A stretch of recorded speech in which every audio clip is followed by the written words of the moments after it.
You agree with me that whatever happens in Nigeria affects the entire West African sub-region. That is why whatever PMS we import into Nigeria finds its way to the whole of West Africa. That is why smuggling cannot stop. If NNPC imports PMS, and sells to marketers at perhaps 600 naira or below, there is no way, that smuggling can stop. Whereas, PMS sells for maybe close to 2,000 naira in the other countries in the West African sub-region, from Niger to Chad, to Cameroon, to Benin Republic, to Ghana. It sells for about 617 naira here.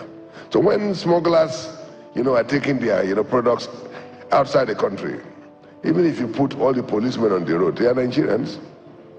You and I know the answer. If you put all the custom men on the road, they are Nigerians. You and I know what the problem is. It's unfortunate that government officials like the Minister of State for Petroleum will be making such an excuse.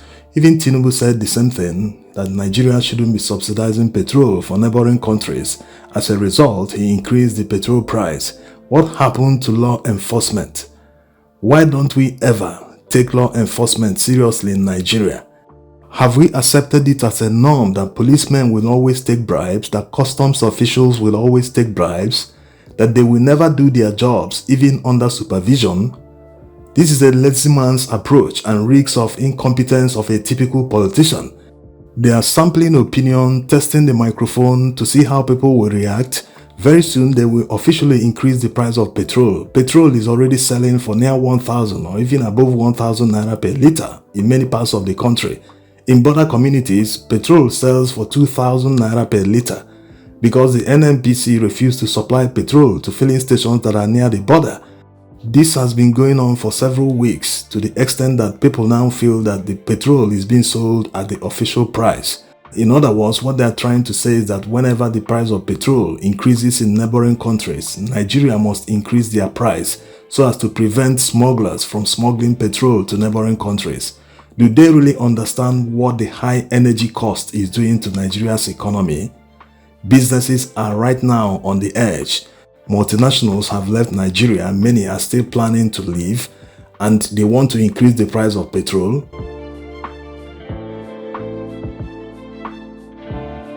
The losses Nigerian businesses make because of high energy cost is so huge that it cannot be compared with the amount of money required to police the border. If they are truly concerned about the margin smugglers make by smuggling petroleum products to neighboring countries, to the extent that they want to punish Nigerians for their inefficiency, they want to increase the price of petrol because of law enforcement failures, then they should invest in drones.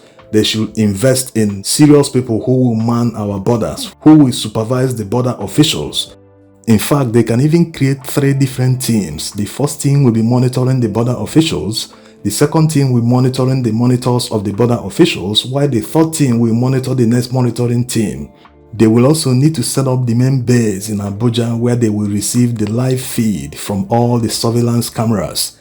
Cameras from drones, from CCTV cameras in all the border posts, from cameras worn by border officials, and even monitoring teams, including airports. If they are receiving live images from all these cameras, all the airports, all the border posts, no one will misbehave because they know that they are being watched live.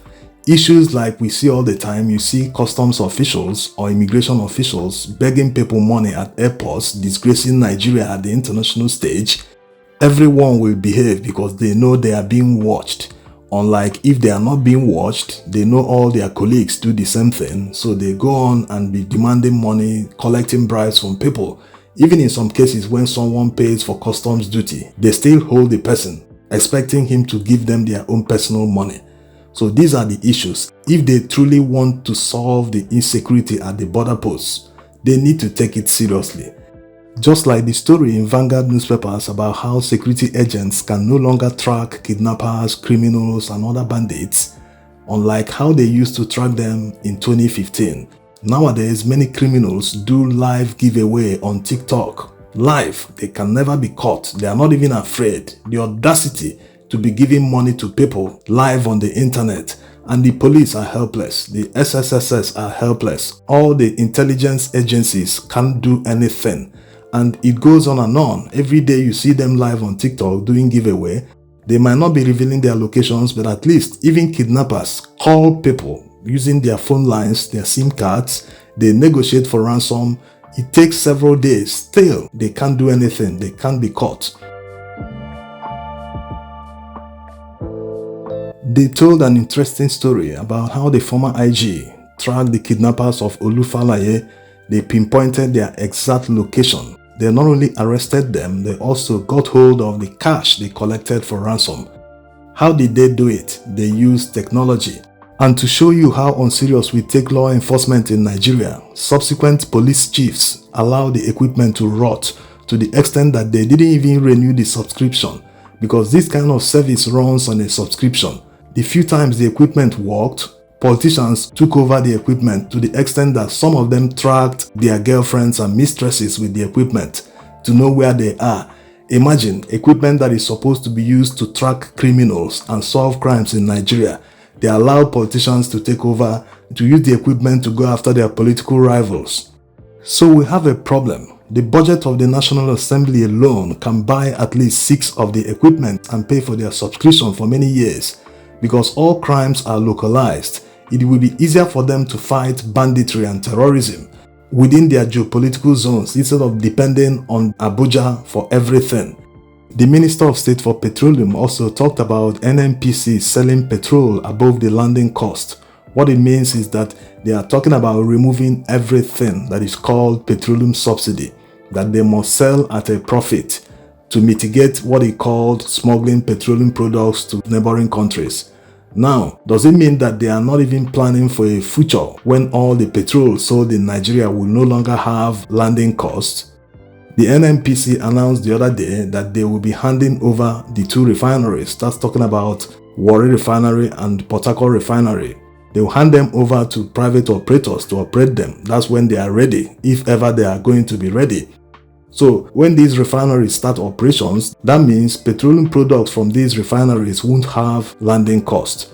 It's a matter of pumping crude oil from nearby flow stations to the refineries. After refining the products, they will pump them to depots, where tankers will come and load petrol to filling stations. So in this scenario, are they trying to say that despite not having landing costs and other associated costs due to importation, that Nigeria must increase petrol price to match the price being sold in neighboring countries? Even in countries where they don't have crude oil or gas as natural resources, they still subsidize their energy so as to help businesses, because they know what high cost of energy can do to an economy. So why is Nigeria not doing the same?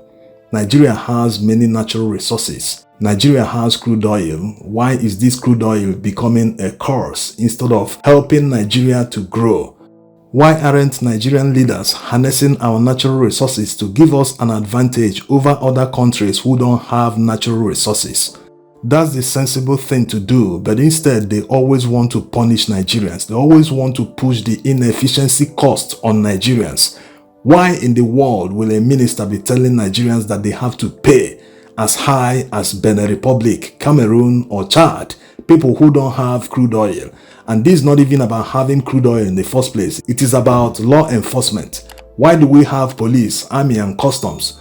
What are their jobs? Why can't they stop smuggling if that is truly the excuse they want to increase the price of petrol? Why should I live as a rich man, or fairly rich man, have 4 cars, and be paying the same price for Morris Minor?